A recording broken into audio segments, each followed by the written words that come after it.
Here's the thing. So Chris had been shot.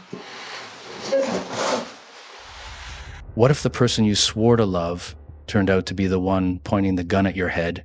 Tonight, we enter an interrogation room where grief and performance blur, where every tear competes with a trace of gunpowder. This isn't just a story about a murdered physician in Ohio, it's about the hidden fractures inside a marriage, the excuses people invent, and the forensic truths that refuse to vanish. Across 5 chapters, we'll watch as a widow spins and stumbles, her memory selective, her explanations elaborate, while detectives hold the line with residue swabs, digital timestamps, and the quiet testimony of neighbors who heard what she claims she didn't. You'll see how jealousy can spiral into tragedy, how Instagram posts can become evidence, and how a courtroom weighs emotion against physics. Dawn, the 18th of July, 2018. A physician is found in bed with 3 rounds to the head. His wife, a nurse, casts herself as the discoverer, not the doer. She doesn't dial 911 directly. Alexa reaches her father, who calls it in.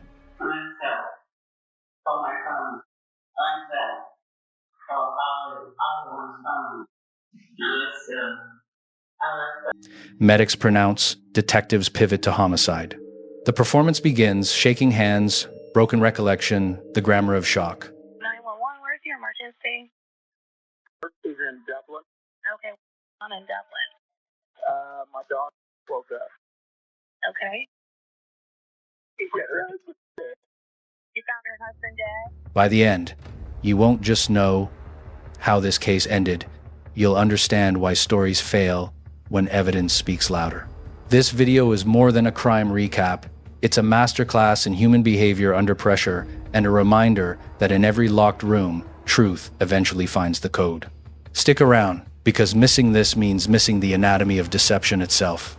Hey, I'm Detective Murphy. Hi.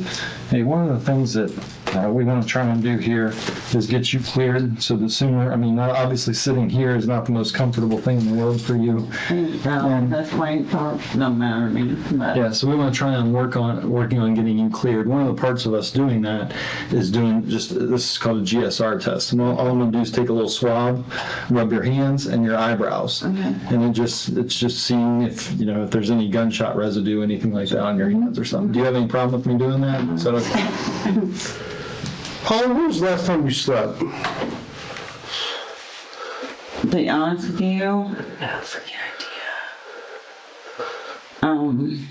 because I know I stayed at my parents on Friday night.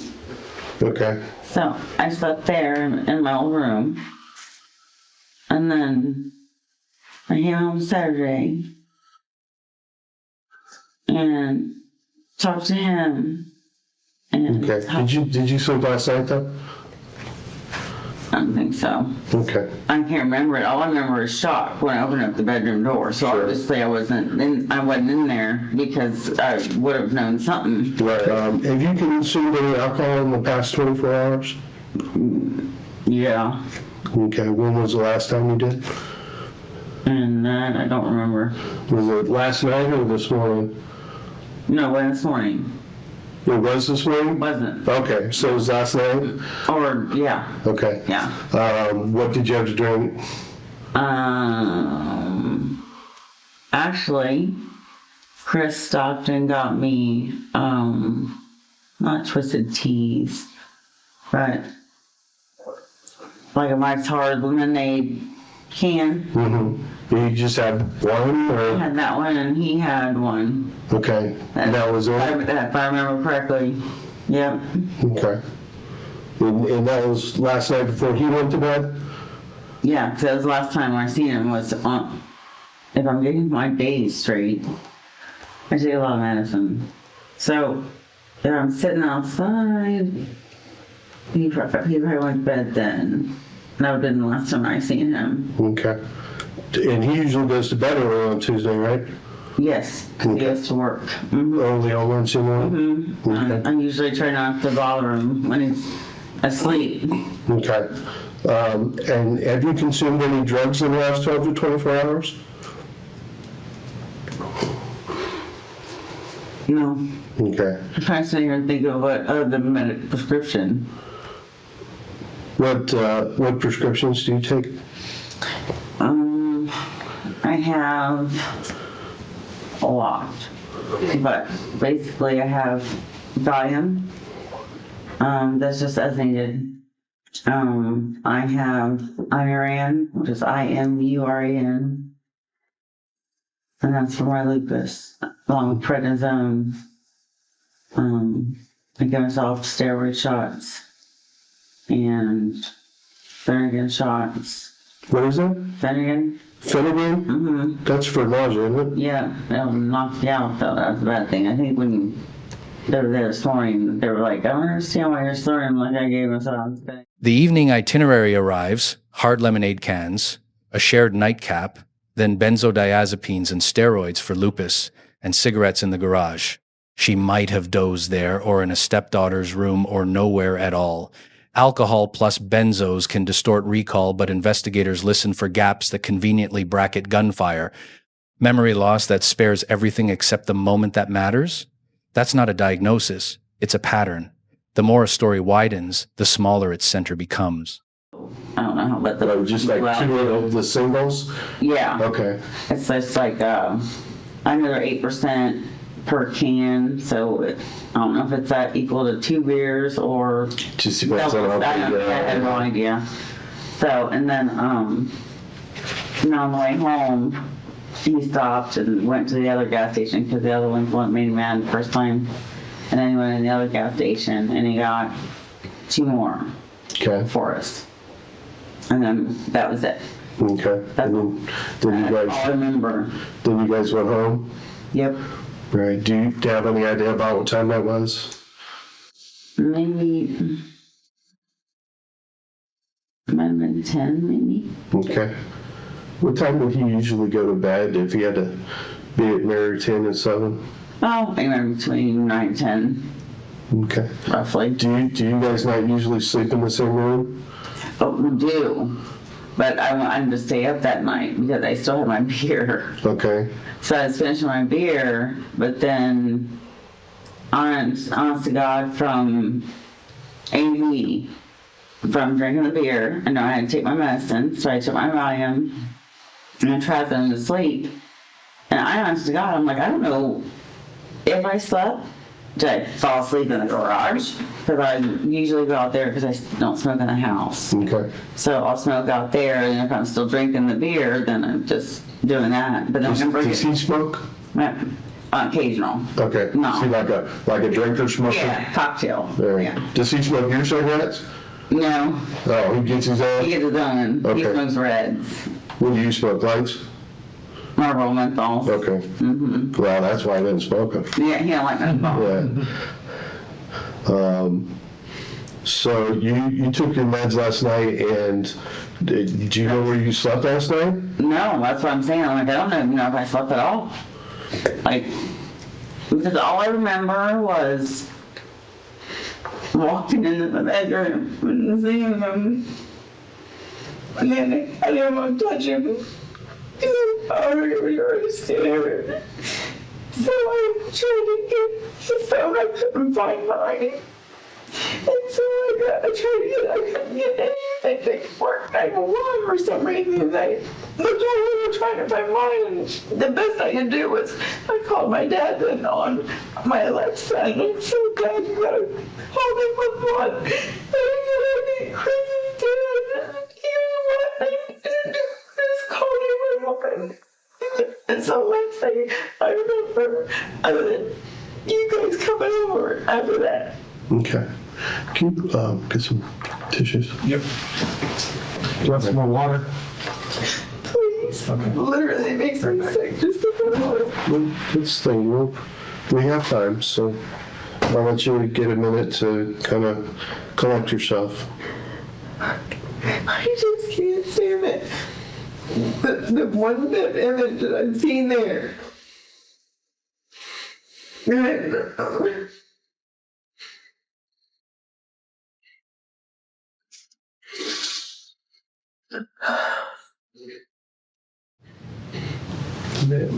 Yeah, just take a minute. I'm gonna get you some Kleenex so you're not dripping all over your stuff there, so. Some tissues for you. Yeah. I just like taking thirst. I'm so much shocked that I'm numb. Right. And I don't want to think about it right now. I understand. And I don't know if that's why I can't remember. Because usually I don't have that kind of problem. So, not unless it's a lupus fog or something, but it wasn't that. Not that. So I'm just like, I don't know where the gap is. And, Right, there's and just, I would actually, the only way I want to know is like, did I go upstairs in Rachel's room? If it's undone, I went up there and just left. Because sometimes I'll go up there, so that way I don't bother him if I can't sleep. Because there's a TV up there too, because the TV keeps him awake too. okay. So, only way I would know is like, probably like, oh, well, if Rachel's bed's not made, that's probably where I was. Okay. You know what I mean? And then I just remember walking in there this morning. So who's Rachel? That's his daughter. Okay. Oh my God, we're gonna be so devastated too. Crime scene facts cut cleaner than feelings. 2 handguns on the floor, one registered to him, one to her. A keypad lock on the master, no forced entry, nothing stolen. Access is mathematics. Either a phantom knew the code, or someone already inside did. Meanwhile, tears flow on cue, as officers quietly bag evidence. Grief can be honest. It can also be curated. The task ahead is to test which kind this is by angles, residues, and distances, not by volume of sobs. So you're done smoking your cigarette. What happens next? Walked into the bedroom Okay. Why did you walk into the bedroom? just to get, routine, shower, get ready. Okay. That's where your clothes and stuff are? All right. And describe to me what you see. All I saw was him laying in blankets, Okay. but I seen blood. Where was that blood at? Not even sure where the blood was at. All I knew was that was my biggest fear. I knew it because I said I was radio getting there. So I ran to my phone, called 911. Okay. Did you try to wake him up at all? I was afraid to forget hardly touch him. I was too terrified that I was right, which apparently I was. Okay. So do you remember where you saw the blood? It was around his pillow. I Okay. don't remember which side. Did anything else in there stick out to you? I didn't stay in there to look. Okay, so nothing As else. soon as I seen that I bolted and started trying to find shows. Okay. Okay, we'll take a minute.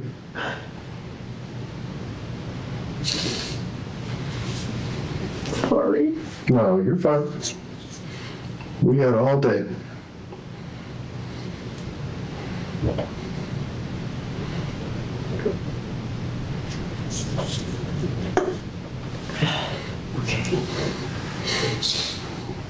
So then you came out of the room and couldn't find a phone. Couldn't find a phone anywhere. All right. Did you find his phone? I did, but I don't remember where it was laying. And can you ordinarily get into his phone? Oh, yeah. He has my passcode, I have his. Okay. Yeah. What happened? You weren't able to get it? No, either I was being so frantic and I couldn't figure out it, because his looks different than mine, because, like Androids, you can change the label. So his was all different, and I was like, how do I get? So I kept pressing the call, because I originally told him, I'm like, I want you to move out, That was during the argument last week. And then And I told him I want divorce, and then he tried to say, like, no, and try to comfort me, and I just said, you either go somewhere or I'm going to mom and dad's. And then until you cool off and let people just let whatever happens soak in instead of the heat of the moment kind of thing. And then I went to my mom and dad's, and then came home the other night. Then the detour, 50 Shades but worse. It's an explanation factory for bruises, a narrative spike meant to move the conversation from homicide to habits. Consensual roughness can exist. It also functions in bad hands as camouflage. Detectives don't moralize the bedroom. They map it where binding leaves ligature, where impact leaves pattern. If the bruises tell time, the timeline either holds or breaks. The key is simple. Separate what explains from what excuses. Did your arguments ever get to the point where either one of you were pushing or laying hands on each other? Never? Because I've talked to other people, and I know you came from an abusive relationship previously. So The only time I ever touched him was when I slapped his face when I found out he cheated on me. Like, that was before we got married. okay. And that was a face slap. Since then, it's never Never touched him. okay. Has he ever touched you? None of those bruises on you are from altercations or pushes or shoves? They're more from, like, well, don't know it because it's all in the house. So a lot of times he was more of the domineering, you might say. But I will just put it this way, 50 Shades of Grey, but worse. So, Okay, so they were consensual. yes. Okay, so just rough. All right, but that was okay with you.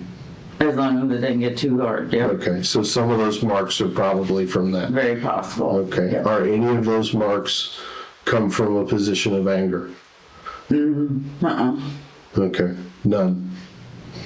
Because I mean, if there was a danger, that danger is over now. So No.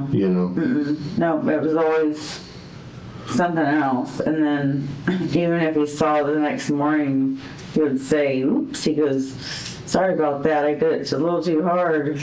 And I was like, yeah, you think, because, there's paddles and whips and all that stuff. Well, and all the lupus probably makes you bruise pretty easy. Yeah. Sorry, it was like a peach. Okay. Did you have a room that happened in, or? That was always a bedroom. Okay. But it was always. Randomly, I was in the kitchen, but Okay. no, 99% of the time in the bedroom. All right. Did anybody ever get restrained? He restrained me. Okay. Did you ever restrain him? Not that I recall of. Not that you can remember.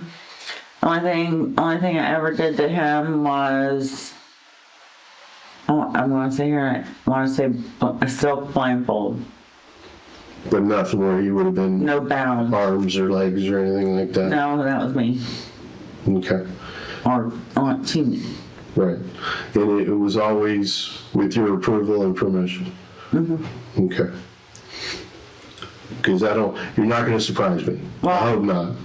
Well, you have your moments where you say, like, it's hurting, taking it off now. Right. And But it wasn't right away. You had a safe word and I never had one, should have. But, no, like, he just wouldn't let it go right away. okay. With this mark. He would say stuff like, I'll let it go when I feel like letting it go. Okay. Kind of thing. Would this mark on your wrist have been from that? Possible. When would have been the last time that you guys engaged in that practice? I want to say Saturday night. We had a cookout. When you were in the doghouse Saturday night? Saturday night, I decided to forgive him and like, She insists she slept through 3 gunshots in a neighborhood close enough to skip a stone between porches. Memory vanishes at the exact coordinates of accountability. Convenient amnesia is common. Suppressed muzzle blasts are not. When neighbors report bangs before dawn, physics gets a vote. This is the job. Reconcile human testimony with non-human witnesses, wood, drywall, and air. They remember pressure and direction long after people forget. You're familiar with how to shoot a pistol, though. well, yeah, But- yeah, yeah, Yeah. yeah. But you never got your CCW? Okay. So, here's the thing.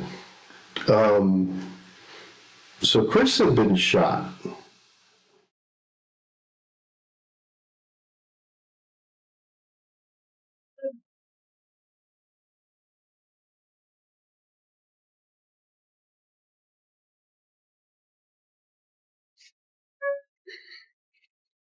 So much.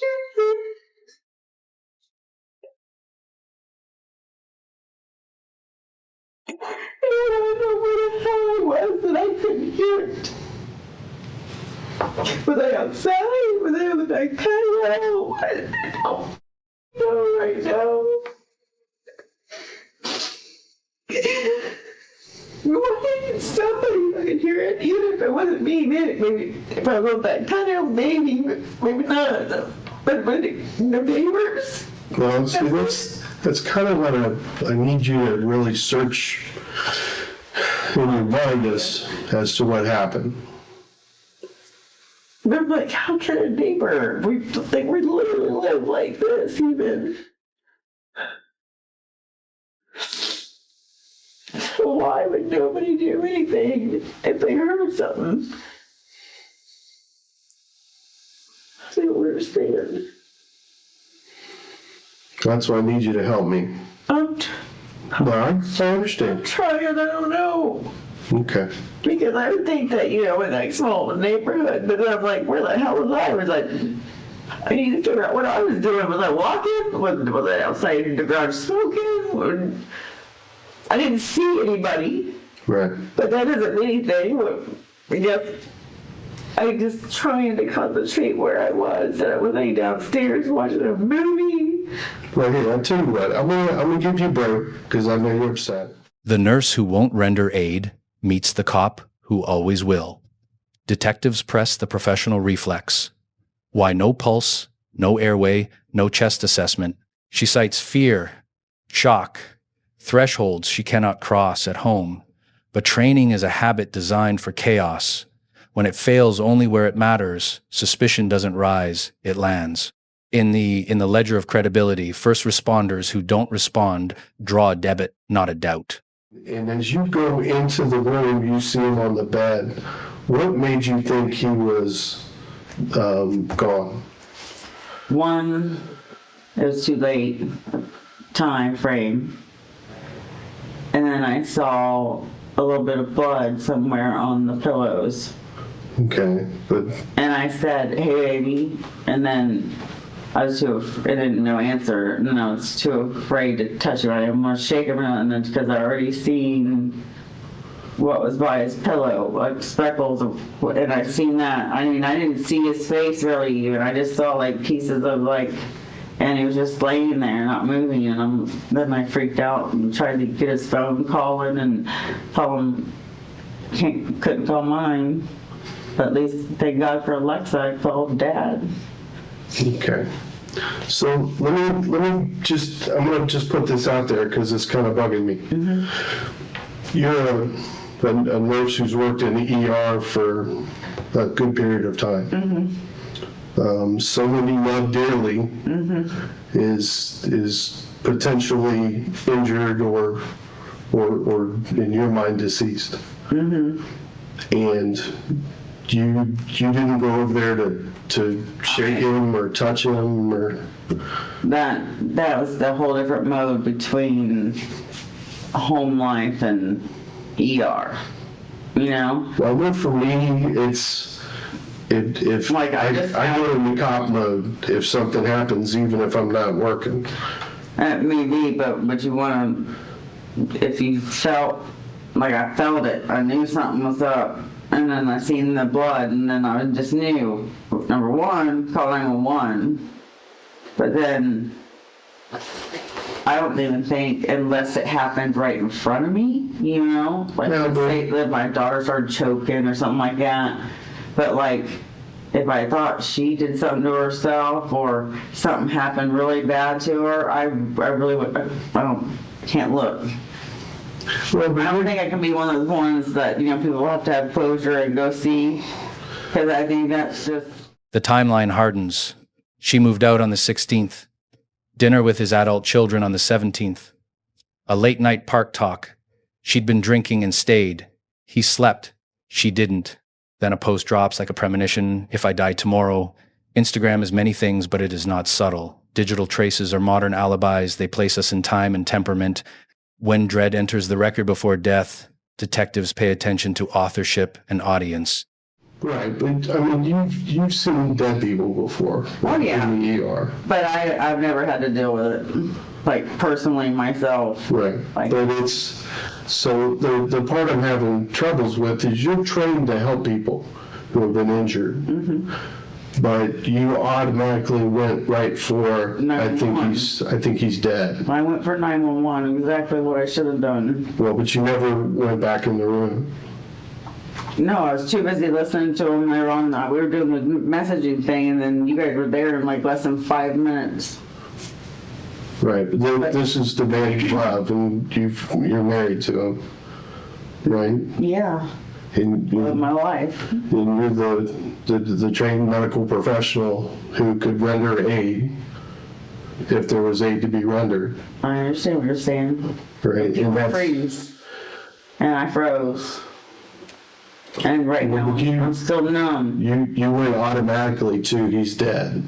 No, I said I think he is. Okay, but I wasn't sure, but that's why I did 911 right away. But I had a really bad feeling because when he didn't answer me and he wasn't at work, I knew, and I wouldn't be able to see anything. Like, I was afraid to even touch him because of cold or any of that. I literally went into panic mode, which usually I don't. But then again, I've never had to deal with like death really of my own family or anybody I love. Well, that's kind of what your daughter was telling me, is that you guys really haven't had anybody pass away that's close to you. And I get that. But so here's where I'm trying to figure out what's going on with this. You have a gap in your memory that's pretty significant. All right. Welcome back, hopefully. Right. And then there's gunshots in your house that you don't wake up to. And then, I don't know how anybody else didn't hear anything either. Neighbors, we can literally like throw a stone next door. right, but you didn't hear them. You were somewhere in the house. Well, yeah, but You're the closest one to them, right? I could have, yeah. But I could have already been sleeping. I already took a Valium. The question of the hour is motive. Jealousy is old as marriage. Access is older. 2 guns on the floor, a keypad lock on the master, and a wife awake while a husband sleeps. Detectives don't need villains, they need vectors, means, motive, opportunity. The first 2 are arguing to be heard. The third is standing in the doorway. Cases like this don't turn on confessions. They turn on who could, who would, and who did. This is a very suspicious death. I'm sure. Yeah, It is. I know you guys are having trouble. But it's not like I'm on anything either. It's not like I'm not beneficiary of anything I know about, or so. Yeah, but I have no idea. he's done some pretty crappy things to you lately. A lot of people get crappy things that don't cause you to kill nobody. I don't disagree with you. All right, but that's obviously, as a person sitting in my world, that's a concern. I understand I that. mean, people can understand if, when people get upset and hurt over all this stuff going on. I mean, that's natural, that's human, Yeah. and to have stuff get to you out of all this is human and normal. Right. I understand that. And sometimes being very upset and emotional combined with alcohol and sleeping medication. Anytime I've ever done anything, it depresses myself, not anybody else. You know Right. what I mean? Like, I am not happy, and I don't know what to do about it, and I would rather die than live when I drink too much. Right. And Or that's it's never projected to somebody to else. somebody else. I'm a little concerned about the marks on you, and you've told me about that, but sometimes people hide things, either through embarrassment or through whatever, their own personal reasons, right? And these are concerns for me that there are things that I can understand, what would take a person to a point where they've had enough.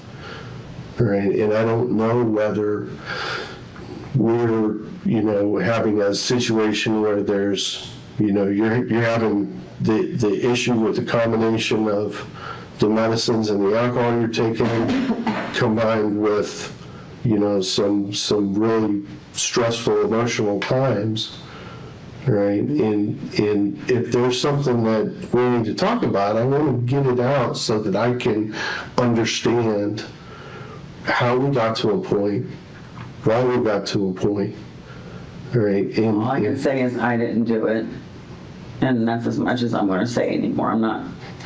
I can't speculate. I can I try don't want you to cooperate speculate. I don't want you to in speculate. any way I can, but I think you've been very I cooperative didn't and very do it. helpful with us. So, right now, me and my family, You feel all right? not the greatest.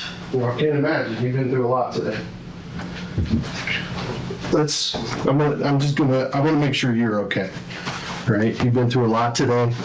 I know you've had some problems in the past with wanting to hurt yourself. How are you feeling right now about that? I feel good. I'm sad that I know my family and I lost my husband, Right. Well, and that's the kind of thing that I get, but a lot of stress and, I want to make sure. The morning facts don't wobble. Glassy eyes, slurred speech, unsteady gait. She says she woke, smoked in the garage, and found blood by the pillow. The call didn't go to 911. Alexa rang Dad. To investigators, technology is a metronome. Timestamps, durations, device paths. Memory can be poetic, metadata is prose. As the gap widens between what she recalls and what the logs record, the narrative starts answering a question no one asked aloud: who had time and who took it? It's concerning to me that he would say that this has been going on for like 15 minutes. what? That my dad would think that? Right. That's how long he said that you No, I- called like 15 minutes, and it was like one long phone call before he called 911. I didn't call 911. Right. I understand. I understand you went through Alexa. Yeah. And then he called 911. And I said immediately, I said, Dad, call 911. And he goes, call you from your phone. I said, I can't get mine to, I don't know where it is. Okay. And then he called. And then, All right. So you hadn't talked to him any earlier than that. no. I immediately, as soon as I seen that, I ran looking for a phone. Couldn't get one to do it. Why, I don't know. Or if his phone just looks different than mine. I didn't know where I left mine, and I'm Right. frantic. So the best option I had was Alexa, and I had to keep repeating it to Alexa. Finally, he called Dad, and then as soon as he came on, he's like, what? And I said, Dad, call police. I said, I think Chris may be dead. And then he's like, what? And I was like, yes. And he told me to call, and I said, oh, I can't. And then he got on the phone and he called, and I kind of stayed with that because Okay. they were asking me Right. or him questions that he don't know. Right. So no, Yeah, because we it's didn't have like, like a conversation beforehand or nothing. no, No. but it's just, I wondered why he said that, so, here's, I might not have understood your question correctly. Maybe. so, could be, so here's where I'm at, all right? There's a big gap of time in your story. During that gap of time, your husband is killed. Right? You guys are I don't having know how bad that looks. you guys are having some issues. And seriously, if you start feeling like you're gonna, hurt yourself, let somebody know. Right? This doesn't I would. this doesn't need to be a tragedy for more people than it already is. I understand. Okay, so your daughter's a wonderful young lady who doesn't need that. So, but if something else comes up, let us know. Round 2 begins with proper nouns. Meg, Andy, dinner skipped, laughter observed.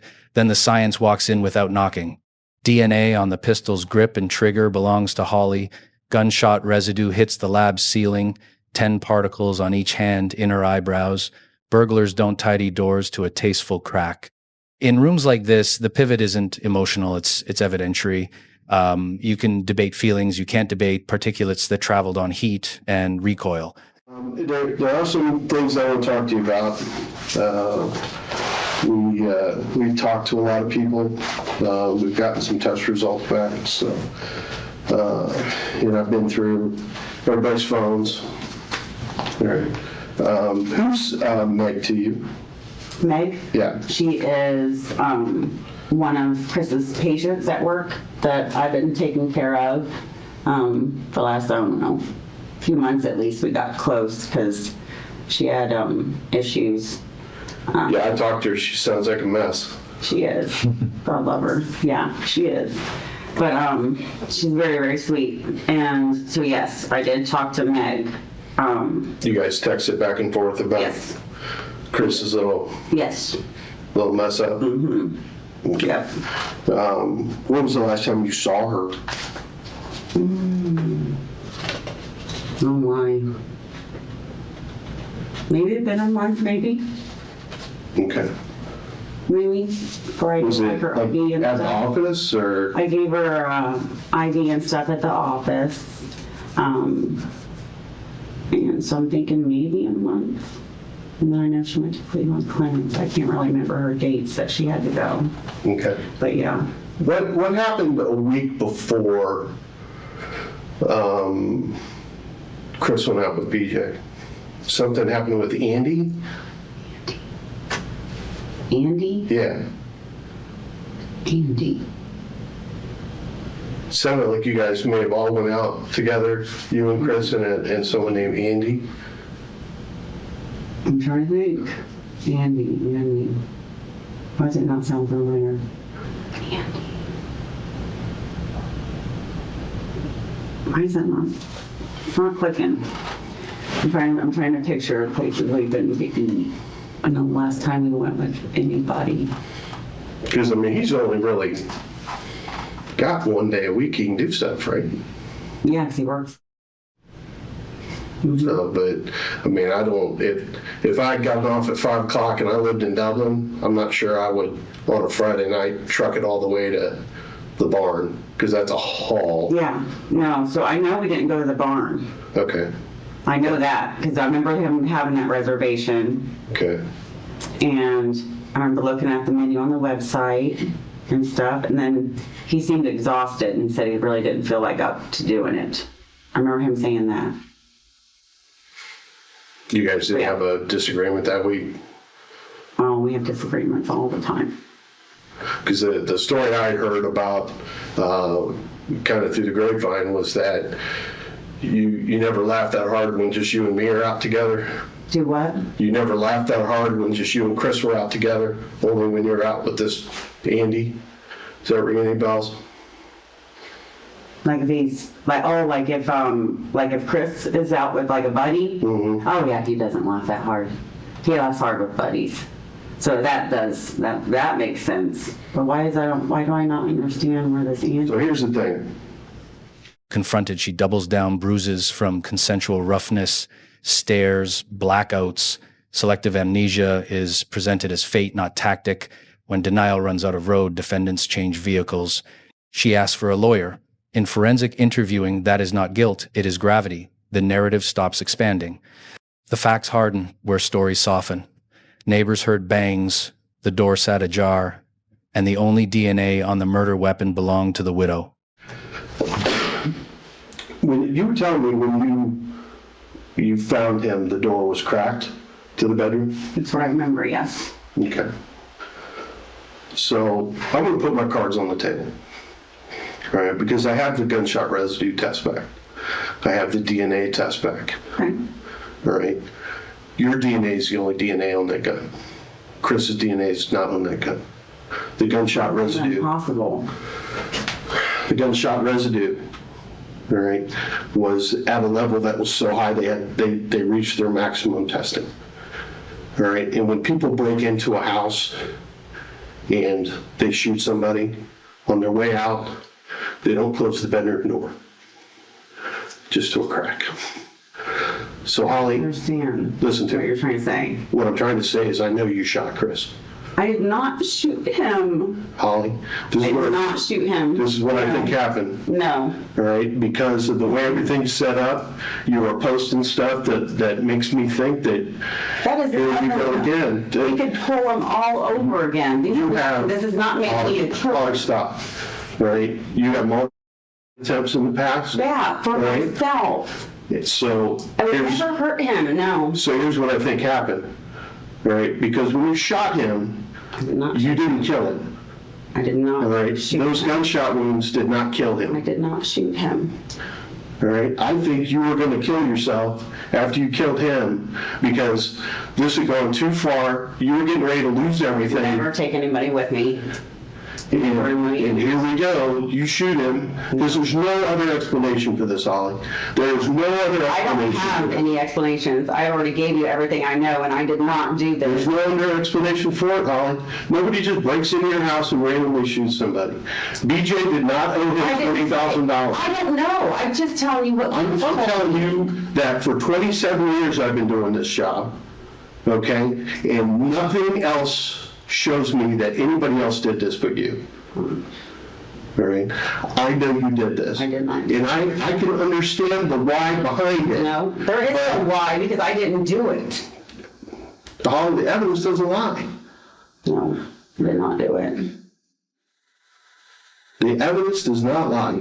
Then how would I sit there and end up with bruises and everything else? It was no memory. Explain that How one. did you explain it to me? I can't. You I guys had rough sex the Saturday night beforehand, and you get bruises all the time. People tell me that you go down. People tell me you go down the stairs periodically in your alcoholic blackouts. What do you mean go down the stairs? You fall. I do not sit there and fall everywhere. And if I fell on you, Tell me it. that he hits you then, because up until now you never said anything I about want a that. lawyer. That's fine. Creativity, like justice, is never a sprint. It's a long, crooked marathon. The story of Holly Osborne reminds us that shortcuts built on lies collapse under the weight of truth. A physician husband, a nurse wife, a house locked from within yet evidence, not excuses, carried the verdict. The jury spoke in 2022, guilty on all counts, 18 years to life. Her downfall wasn't fate. It was a string of choices, each worse than the last, punctuated by alcohol, jealousy, and denial. Dark comedy whispers here. She thought selective memory might outwit ballistics, but powder doesn't forget. The lesson is clear: when truth knocks, no performance can bar the door. If this story gripped you, subscribe now for more deep dive interrogations and hidden lessons from the crime room. Got a question or theory? Drop it in the comments. I read them all, and they shape the next case we cover. And don't keep this to yourself. Share this video with friends who love true crime as much as you do. The interrogation room is never closed. There's always another story waiting to be unlocked.